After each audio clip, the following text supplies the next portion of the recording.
Cada any per aquestes dates, el Patronat d'Esports organitza un festival amb tots els seus alumnes per mostrar a familiars i amics tot allò que es fa durant el curs. Hi ha, a més de les activitats aquàtiques, iniciació al moviment, aeròbic, tonificació, relaxació o tai chi, entre moltes altres disciplines. Però el que es va veure el passat divendres al vespre va ser sobretot ball, ja que és la disciplina que millor conjuga l'activitat física i l'art. El nou escenari s'ho mereixia. L'Espai Maragall va ser una de les novetats del festival d'enguany, encara que n'hi va haver d'altres. El festival de final de curs del Patronat d'Esports sempre s'havia integrat dins el programa de Festa Major, però el d'enguany s'ha fet una mica abans i en un nou espai.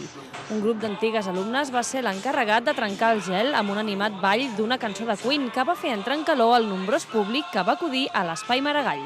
Més comoditats, suposo que lluirà tot molt millor. Els nostres participants estan encantadíssims, és una experiència molt nova per nosaltres i estem molt contents, de veritat.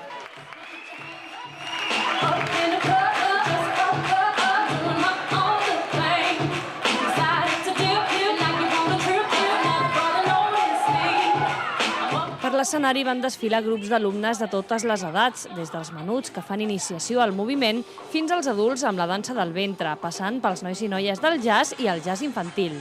Les primeres en actuar van ser les alumnes del curs d'activitat física de Can Espinós, una altra de les novetats d'enguany.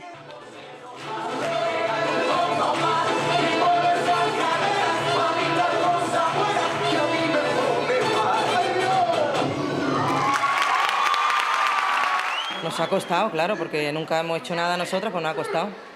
Pero están bien, están bien. Lo hacemos perfecto, de maravilla. Bueno, hemos ensayado 2 veces por semana, llevamos 3 meses, 3 o 4 meses ensayando y a por todas, ahí vamos. Unas máquinas, lo hace muy bien.